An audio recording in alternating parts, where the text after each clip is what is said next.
안녕하세요. 평강신대교회 골방성경입니다. 자, 오늘은 골방 42주 3차 땅끝 전도, 사도행전 19장부터 21장, 그리고 고린도 전설을 성경 본문으로 우리 골방 성경 공부해 보도록 하겠습니다.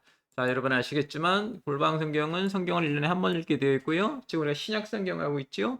신약 성경은 세 묶음으로 나누어집니다. 예수님의 사역으로 시작을 하고요. 이어서 교회가 사역을 이어받죠. 그리고 교회 사역까지 공부한 다음에 이제 신약 성경의 가르침 부분을 공부할 것입니다. 그리고 예수님의 사역은 7주간에 걸쳐서 했고요. 지금 교회 사역도 7주간에 걸쳐서, 가르침은 5주간에 걸쳐서 합니다. 자, 교회 사역을 보면 7주간에 걸쳐서 하는데 첫 주에 교회의 시작 부분이 나오죠. 사도행전 1장 8절 행일팔 비전이라고 부릅니다. 그거에 따라서 이제 교회의 시작이 되고 1차 땅끝 전도, 2차 땅끝 전도, 3차 땅끝 전도까지 이어지죠. 이제 교회 시작 부분에서 행일팔 비전이 예루살렘과 온 유대와 사마리아와 땅끝까지라고 말씀하셨기 때문에 사도행전에서 예루살렘에서 사역이 시작되고 유대로 퍼지고 이어서 사마리아로 넘어가고 이제 사도행전 13장부터 땅끝 전도, 전 세계를 향한 말씀 전파가 시작이 돼서 1차, 2차, 3차까지 왔고요. 이후에 이제 바울이 고난을 받고 로마로 가는 요걸 우리가 4차 땅끝 전도라고도 합니다. 로마의 감옥에서 편지를 보낸 것, 그리고 바울이 죽음을 앞두고 자기 후배 사역자들과 동역자들에게 목회서신을 보낸, 이렇게 7주간에 걸쳐서 공부하는데 오늘은 3차 땅끝 전도 이 부분입니다. 자, 먼저 우리 시간적 배경을 볼게요. 3차 땅끝 전도는 53년부터 시작해서 58년에 끝난 것으로 우리가 보고 있습니다. 뭐 1, 2년 차이 나고 이런 거는 별로 대단히 중요한 일은 아닙니다. 자, 장소를 보면요. 공간적 배경은 소아시아에서 출발해서 특별히 그 에베소에서 오랫동안 머물렀죠. 3차 땅끝 전도의 특징이 에베소에 있는 두란노 서원이죠. 거기서 2년 넘게 바울이 사역을 하고 거기서도 이제 쫓겨나다시피 해서 유럽으로 갔다가 다시 이제 예루살렘으로 돌아오는 이 과정이 3차 땅끝 전도 공간의 배경이 되겠습니다. 지도를 보면 이렇습니다. 일단 교회 사역을 이해하는 지도인데요. 행일팔 비전에 따라 예루살렘과 유대와 사마리아 그리고 땅끝, 이 땅끝은 여기가 아니라 전 세계로 가는 것이죠. 이렇게 되어 있고 3차 땅끝 전도에서는 보시면 안디옥에서 출발을 해서 이 에베소에서 오랫동안 머물렀죠. 여기서 2년 넘게 머무르면서 두란노 서원을 통해 제자를 양성했고 이제 갈등이 생겨서 여기를 떠나서 유럽 쪽으로 갔다가 다시 밀레도에 와서 여기서 사람들에게 고별 설교를 하고 예루살렘으로 향하는 요게 이제 3차 땅끝 전도의 특징, 배경이 되겠습니다. 자, 사회적 배경을 보시면 바울의 땅끝 사역이 열매를 맺어가면서 유대인들은 바울을 배신자로 보았죠. 우리가 1차 땅끝 전도에서도 이방인과의 문제, 교회 내에 있는 이방 기독인들과 유대 기독인들의 갈등을 보았는데 전반적으로 지금 바울이 당하고 있는 위협은 유대인 전체로부터 당하는 위협이에요. 바울이 율법적 삶이 아니라 믿음만이 하나님 나라의 기준이라는 그 말씀을 전파하니까 그것을 듣는 유대인들이 격동했죠. 그래서 바울이 생명의 위협을 느끼는 상황이 여러 번 일어나게 됩니다. 이런 외부적인 위협이 있었다는 거 우리가 좀 알아야 되고요. 또 하나는 이러면서 교회 내부의 분열도 시작이 됐어요. 이제 지금 전도 여행이 3차까지 이르렀잖아요. 그러니까 각 지역에 교회가 세워졌는데 교회가 성장하면서 여러 가지 일로 교회 내부에 분열이 생깁니다. 일단 구성 인원들의 그 인종이라든가 사회적 계층이 달랐기 때문에 생기는 분열도 있었고 어, 신앙에 대한 가르침 부분이 부족했기 때문에 이제 교회가 생긴 지 얼마 되지도 않았고 여러 자료도 없었죠. 그래서 그것 때문에 생기는 분열도 있었기 때문에 예, 교회 내부의 분열이 문제가 되는데 가장 크게 문제가 됐던 교회는 이제 고린도 교회죠. 그래서 고린도 교회와 같이 갓세워진 교회들이 내부의 그 인간적인 갈등 또 말씀을 온전히 이해하지 못한 상태에서 나오는 혼란 이런 걸 겪고 있었다. 이렇게 보시면 됩니다. 자, 성경은 사도행전 19장부터 21장까지가 이제 바울의 3차 땅끝 전도 여행을 기록했고요. 우리가 이제 고린도 전서를 같이 읽는데요. 이때 땅끝 전도를 하는 동안에 그동안에 세워진 교회들이 어떤 모습이었는지를 어떻게 분열하고 무엇 때문에 힘들어했으며 그들이 궁금해하는 거, 어려워한 게 무엇이었는지 고린도 전서를 통해서 우리가 볼 수 있습니다. 자, 성경 이야기는 일단 우리가 3차 땅끝 전도 여행 일정과 사역의 모습을 볼 거고요. 이제 고린도 교회로 넘어가서 교회의 문제가 무엇이었는지, 특별히 분열이 문제가 됐죠. 그 다음에 자유주의자들이 문제가 됐어요. 이제 우리가 지지난주에 갈라디아서 같이 보면서 바울이 우리는 자유인이라고 선포한 것을 보셨죠. 근데 그 자유인이라는 것을 잘못 이해해서 방종에 가까운 삶을 사는 사람들이 있었기 때문에 그런 사람들이 이제 자유주의자들이라고 하는데 그런 사람들이 가지고 있는 문제에 대해서 바울이 얘기할 거고요.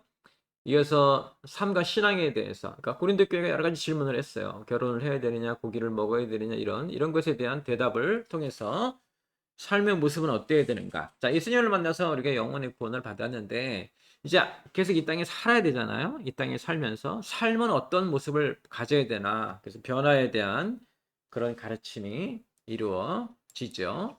자, 성경 이야기 먼저 3차 땅끝 전도 여행을 한번 살펴보겠습니다. 사도행전 18장부터 21장인데요. 사도 바울은 교회를 돌아보기를 원했죠. 그게 사도 바울이 부르심 받은 목적이고요. 그래서 아시아를 출발해서 유럽까지 돌아보게 됩니다. 긴 여행이었죠. 이때의 주변 환경은 매우 험악했죠.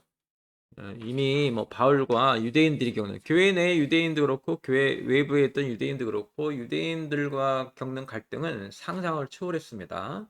바울에 대한 악감정을 가지고 있었죠. 자, 그래서 바울이 어떻게 가냐면 안디옥에서 출발해서 갈라디아 지역과 부르기아 지역을 돌아보죠. 믿는 이들을 가르치고 교회를 돌보았습니다. 이때 이제 바울이 어디 머무르게 되냐면 에베소에 머무르게 되는데요. 에베소에서 바울이 말씀을 열심히 가르치지만 이제 마음이 굳은 사람들 때문에 말씀 교육이 제대로 되지 않았어요. 그러니까 지금 바울이 그 외부의 유대인들 때문에 그런 어려움도 겪고 있었지만 교회 내에서도 사람들을 가리킬 때 그 마음이 굳은 사람들이 있었기 때문에 이게 좀 어려움을 겪게 되죠. 이때 바울이 무엇을 하냐면 두란노 서원을 만들고 사람들을 날마다 그곳에 모아놓고, 그러니까 이게 말씀 학교예요.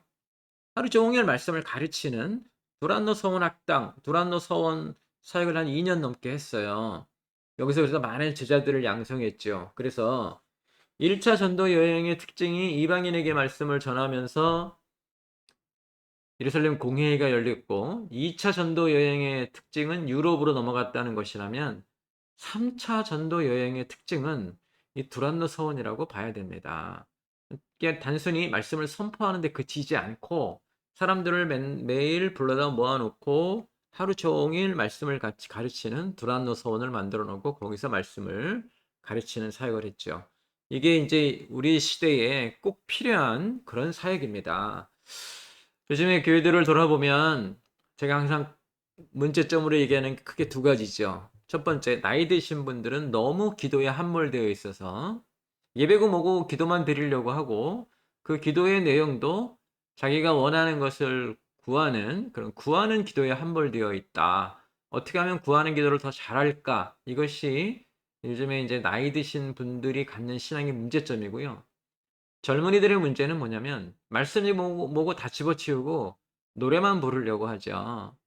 그래서 찬양 예배라는 이름으로 말씀을 등한시하면서 노래를 부르고 노래에 심취되어 있고 이런 모습을 보입니다. 예배의 모습이 나쁜 것이냐? 그렇지 않죠. 그런데 그 예배 안에 말씀적인 요소가 너무 약하고 찬양 예배 외에 다른 예배로의 참여가 되게 부족하다는 거예요. 우리나라 교회의 문제점인데요. 나이 드신 분들은 기도만 하고 젊은 친구들은 노래만 부른다. 말씀 공부는 언제 하는가? 불안노 소원은 어디에 있는가? 말씀을 제대로 양육하고 있는가? 성경을 우리가 가지고 있는 유일한 신앙의 근거 성경이고요. 그 성경 위에 성령이 함께 하시는 건데 성경을 너무 등한시하는 거, 이게 되게 문제가 되죠. 그래서 두란노 소원 특징적으로 봐야 되고요. 이 두란노손 사역을 했지만은 이 지방에 있던 이방 우상 세력들이 에베소에 이제 이렇게 제자들이 많이 생기니까 우상을 만들어 파는 사람들이 장사가 안 됐죠. 그래서 이제 바울을 쫓아내기 위해서 여러 가지 모략을 꾸미고 바울이 이걸로 인해서 여기를 떠나야 되는. 자, 바울이 이제 여기를 떠나서 유럽으로 넘어가서 마게도냐 지역에 그리고 아가야 지역에 들려서 자기가 세웠던 교회도 돌아보고 말씀도 전하게 되는데 이때 누가 이제 격하게 바울을 핍박하냐면 유대 율법주의자들이죠. 그래서 지금 바울이 만나는 사람들 보세요. 이방 우상 세력 때문에 힘들어했고, 그 다음에 유대 율법주의자들 때문에 힘들어했고, 교회 내에서 말씀을 듣지만은 마음이 굳은 사람들, 이런 사람들 때문에 힘들어하는 것을 우리가 볼 수 있고요. 자, 이렇게 유럽 지역을 거쳐서 바울이 드로아를 거쳐 밀레도에 이르러서 고별 설교를 하죠. 바울은 예루살렘으로 가고 싶었어요. 그런데 당시에 있었던 모든 교회의 지도자들은 다 모여서 바울이 이제 불러서 놓고 고별 설교를 한 거죠. 나는 이제 가야 된다. 부르심을 받았다. 거기서 어떤 일이 일어날지 모르지만 나는 가야 된다라는 말씀을 하게 되는 건데 사람들이 다 말렸죠. 가면 이제 어떤 일을 당할지 모른다. 죽을 수도 있다라는 이렇게 이제 3차 땅끝 전도 여행이 마무리가 됩니다. 자, 이러면서 이제 우리가 그 고린도 교회 고린도 전서를 통해서 바울이 겪은 이런 3차 전도 여행 외에 이 당시에 있었던 교회 내에는 어떤 문제가 있었는지를 보려고 하는데요. 자, 교회는 기본적으로 외부 핍박을 많이 받았죠. 유대인들로 인한 핍박, 로마 정부에 의한 핍박, 이방인들에 의한 핍박, 이런 것들이 외부 핍박이에요. 상당히 힘들었죠. 바울이 목숨을 잃을 뻔하기도 했기 때문에. 근데 그것만큼이나 바울을 힘들게 했던 것도 뭐냐면 내부 분열이죠. 교회 내에 여러 가지 내부 분열이 있었어요. 특별히 고린도 교회는 사역자에 따라서 네 개로 분열이 되어 있었죠. 먼저 바울을 쫓던 사람들이 이제 바울파가 되어 있었고 베드로를 쫓던 사람들이 베드로파, 아볼로를 쫓던 사람이 아볼로파에서 각자 자기들이 옳다고 했고 이렇게 사람들이 서로 다투고 있으니까 나는 어디에도 속하지 않는 예수님만 믿는다. 나는 예수파 해가지고 예수파까지 합쳐서 네 개로 분열이 돼서 서로 자기가 옳고 자기가 따랐던 목회자들이 옳다 이런 방식으로 싸우고 있었죠. 이거에 대해서 사도 바울은 고린도 교회에 보낸 이 편지를 통해서 너희가 아직도 육신에 속해 있다. 왜? 이 싸움의 근본적인 원인은 서로 시기하는 것이고 그 시기로 인해서 분쟁이 일어나는 것이다. 그리스도께서 우리들에게 주신 영적 지혜는 십자가 중심으로 자기를 희생하고 자기를 낮추며 다른 사람을 존중해 주는 것인데 이 사람들은 아직도 땅의 지혜를 가지고 있어서 내가 너보다 더 낫다. 우리가 너희보다 더 좋은 사람들이다. 이런 것에 빠져 있기 때문에 사도 바울이 이 교회 내부의 분열을 강하게 질책하면서 너희가 아직도 땅의 지혜, 아직도 육신에 속해서 서로 시기하는도다. 그러니까 어떤 문제가 돼서 그 문제로 인해서 교리적인 그런 분파가 아니라 너희가 서로 교만하기 때문에 각자 자기가 더 낫고 좋고 잘났다는 땅의 육신의 지혜를 가지고 싸우고 있다라고 이들을 꾸짖는 것을 우리가 여기서 볼 수 있습니다. 그 바울은 이것에 대해서 어떻게 설명하냐면 자신이 지혜로운 건축자와 같이 터를 닦아 두었고 다른 사람이 와서 그 위에 세우는 것이라는 비유로 교회를 가르치죠.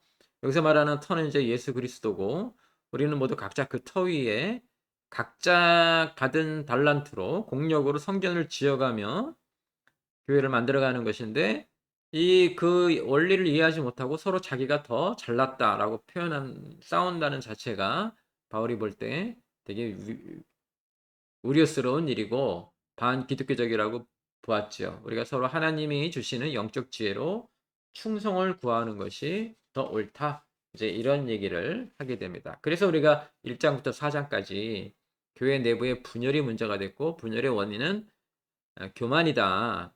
교회에 들어왔지만 아직도 땅의 질서, 땅의 지혜, 육신에 속해 있다라는 말씀 뼈아프게 들어야 됩니다. 오늘날 교회도 마찬가지예요. 어떤 사람들은 좋은 교회를 찾아다니는데 좋은 교회는 있지도 않습니다. 교회는 기본적으로 이런 갈등 속에 있습니다. 왜? 아직도 우리가 이 땅에 살고 있기 때문에. 그런데 이런 갈등을 통해서 자기를 정금같이 단련시키고 교회가 성장함에 따라 본인도 성장해야 되는 거예요. 문제가 없는 교회는 없습니다. 왜? 아직 우리가 천국이 아니기 때문이죠. 아직 우리가 이 땅에 있죠. 그 문제를 해결해 가는 과정에서 또는 그 문제로 인해서 핍박을 받아가면서 자신의 영적 단련을 받아가고 자기가 속한 교회도 하나님 앞에 새로운 모습으로 거듭 태어나는 거, 다시 태어나는 거, 이것이 교회의 모습이죠. 그래서 여기서 너희가 모두 영적 지혜로 십자가 중심으로 충성해야 된다라는 가르침을 주는 거지. 너희는 분열되어 있기 때문에 아직 그리스도인이 아니다. 모두 헤어져야 된다. 이런 가르침이 있는 게 아니죠. 요즘에 교회를 다니시면서도 그런 걸 좀 눈여겨 보시고 그런 정신 그런 생각을 가지고 다니셔야 합니다. 자, 두 번째로 바울이 이제 얘기할 문제는 자유주의자들에 관한 문제인데요. 고린도전서 5장부터 6장까지예요. 자, 이 사람들은 어떤 사람들이냐?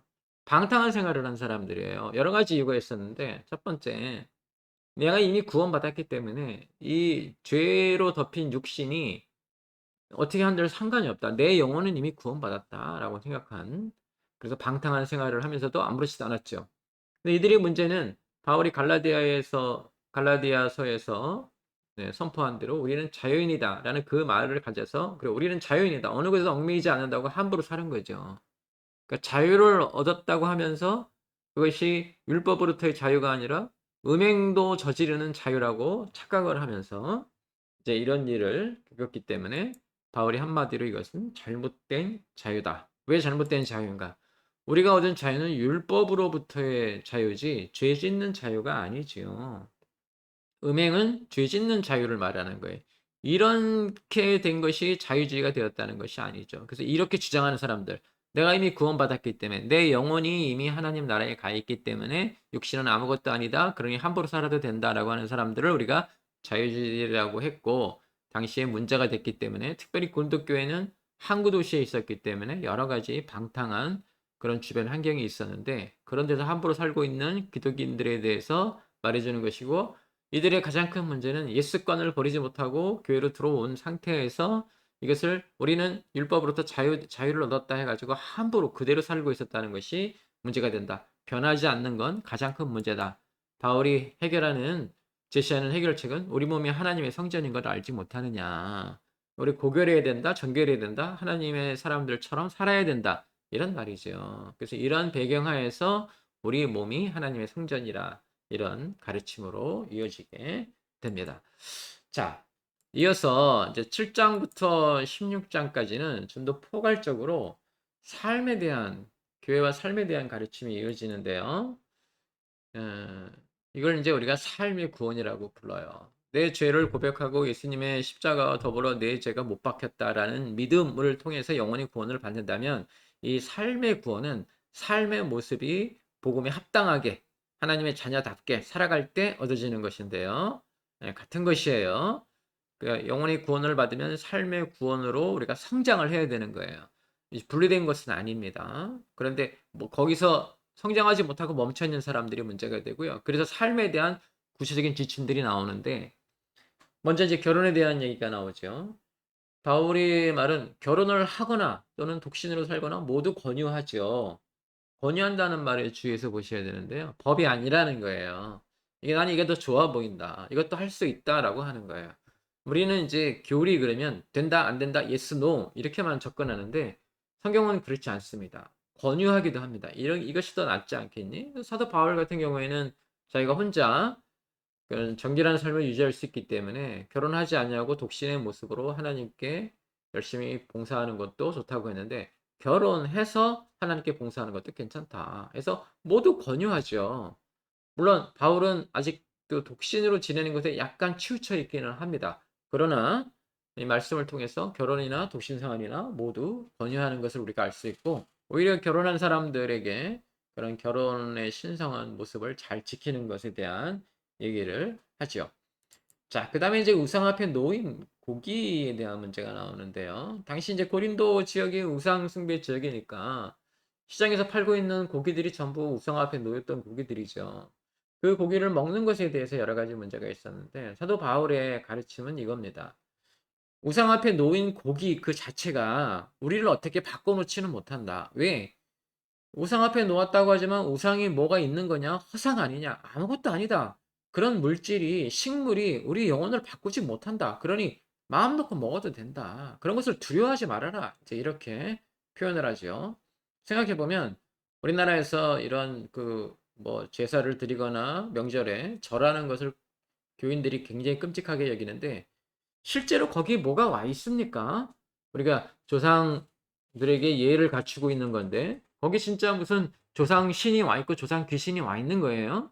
그리고 만약에 와 있다고 쳐도 내가 예수 그리스도로 인해서 구원받은 사람인데 그런 단순한 그런 잡신이죠. 그러니까 뭐 있다고 해도 그런 것에 이렇게 물려지거나 그렇지 않습니다. 너무 겁을 내는 것 같아요. 우리는 우리 같은 질그릇 안에 예수 그리스도라는 보배를 품고 있는 기독인들이에요. 이런 걸 여러분 현혹되지 마셔야 돼요. 우리는 굉장히 높은 그런 하나님의 자녀들이에요. 그리고 우상 앞에 놓인 곡이 실제로 우상은 아무것도 아니기 때문에 그것이 우리를 변화시킬 수 없고요. 뭐 조상신이라고 갖다 놨지만 거기도 역시 아무것도 아니기 때문에 우리를 변화시킬 수 없습니다. 그런데 바울이 이거를 이렇게 자유하지만 스스로 자유를 제한할 필요가 있다고 했는데 이유는 우리가 만약에 그렇게 하는 것을 보고 믿음이 연약한 사람들이 우리가 우상 앞에 놓인 고기를 먹거나 우상에게 절하는 것을 보고 시험에 빠져서 신앙을 잃게 되면 덕스럽지 못하기 때문에 그런 경우에 스스로 자유를 제한할 필요가 있다. 이렇게 말하는 것이지 우상 앞에 놓인 고기가 우리를 어떻게 하지 못합니다. 제가 농담처럼 늘 고사 지냈다고 수수떡 갖고 와서 먹으라고 하면 먹으세요. 그것이 우상이 없고요. 우상들이에요. 그 앞에 놓인 떡이나 고기가 우리를 어떻게 하지 못합니다. 그러나 목사라는 사람이 예? 굿하는데 쫓아다니면서 고기 얻어먹고 이러고는 누가 봐도 이상하죠. 그런 식의 자유는 없다. 제한해야 된다. 이러죠. 복음을 전하기 위해서 스스로를 제한할 필요가 있다. 이렇게 말합니다. 이어서 이제 예배 복장에 관한 얘기를 하죠. 너무 빈부 차이가 나서 다른 사람들이 시험을 받게 되는 그런 일이 있을까 봐 좀 주의하라고 하는 장면이 나오죠. 배려하는 것이 필요해요. 역시 이것도 권유 쪽에 가깝습니다. 배려하는 것 아셔야 되고 그다음에 성만찬 탐욕에 대해서도 얘기하는데요. 함부로 먹지 말라. 이제 이렇게 말하는데 자격이 없는 성만찬에 참여할 수 있는 자격이 있거나 없거나 그런 얘기를 하는 게 아니에요. 여기서는 성만찬을 그 당시에는 식사처럼 먹는 거죠. 만찬이잖아요. 지금은 이제 교회에서 이걸 간편화해 가지고 뭐 간단하게 떡 작은 조각으로 처리해 버리는데 말 그대로 만찬이에요. 식사였다고요. 식사인데 어떤 사람들이 이거를 자기 마음껏 먹어 버려 가지고 남는 게 없는 거예요. 뒷사람이 먹어야 되는데. 그래서 이제 조심하라 그러죠. 너희가 이렇게 함부로 먹어대면서 그럴 자격이 있느냐 하는 성만찬에 탐욕을 부리지 말고 역시 남을 배려해야 된다. 이제 이거에 대한 얘기가 나오는 것이고요. 그다음에 은사에 대한 얘기 나오면서 방언과 예언을 비교해 주죠. 방언은 뭐예요? 자기만 아는 소리 또는 하나님이 주신 소리로 하나님과 대화하는 거잖아요. 그러니까 방언의 기본은 나와 하나님과의 둘만의 대화예요. 그러니까 다른 사람들은 못 알아듣는 말이 나오는 거예요. 그런 것은 공중 예배에서는 자제해라. 왜? 다른 사람이 들어서 아무 도움이 안 되는 것이기 때문에 자제하고 혼자 있을 때 하거나 공중 예배가 아닌 사적인 모임에서 해야 된다라는 게 이제 고린도서에서 가르쳐 주는 거고요. 오히려 예언을 하라고 그러죠. 예언은 뭐냐면 미래의 일을 예언하는 그런 예언이 아니고요. 설교를 말합니다.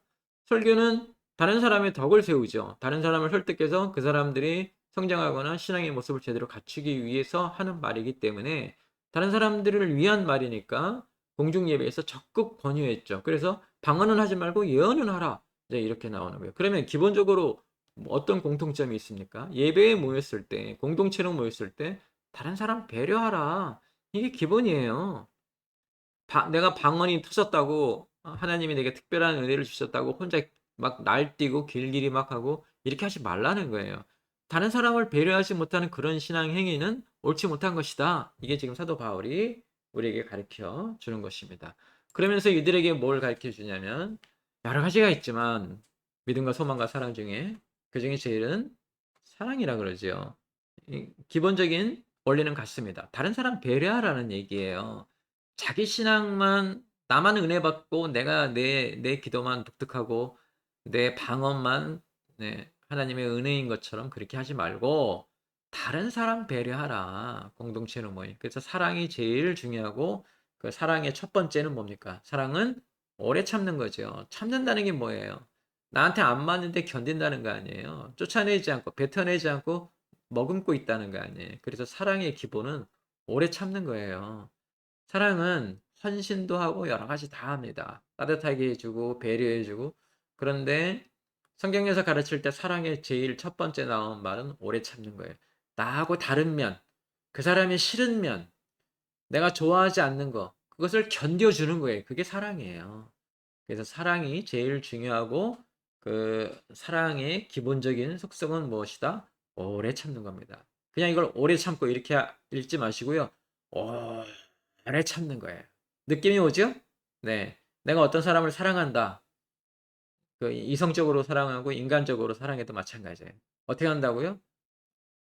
오래 참는 거예요. 네. 그렇지 않으면 사랑이 아니에요. 좋은 것만 보고 있으면 사랑이 아니라고요.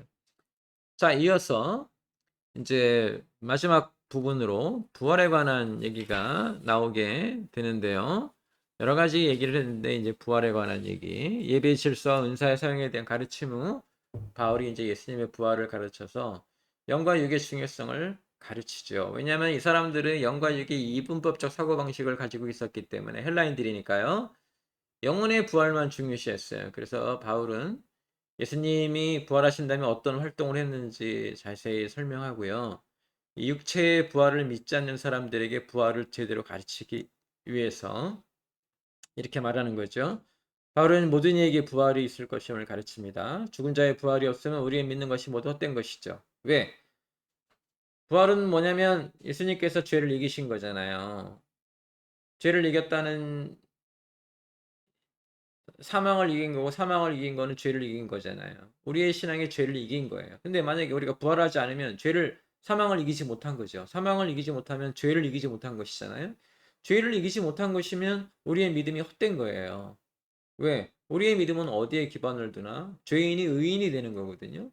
죄인이 죄를 이겨서 의인이 되는 게 우리 믿음의 기본이에요.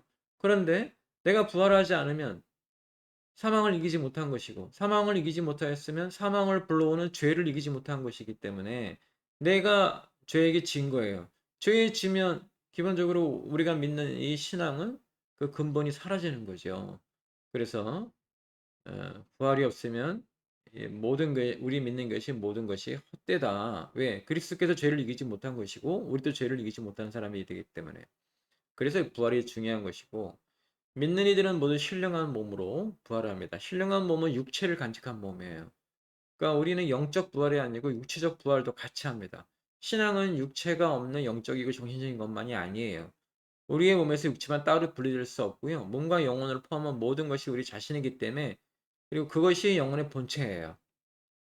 예, 이렇게 해서 부활에 대한 가르침을 주시고 이어서 이제 예루살렘 교회를 위한 헌금을 당부하고 마지막 부탁과 작별 인사로 편지를 마치게 되죠. 자, 우리가 지금 고린도 교회에 대해서 봤는데 자, 여러 가지 다양한 문제점들이 고린도 교회에 드러나죠. 그게 교회의 모습입니다. 그것들을 다 극복해 나가는 과정이 교회의 과정이에요.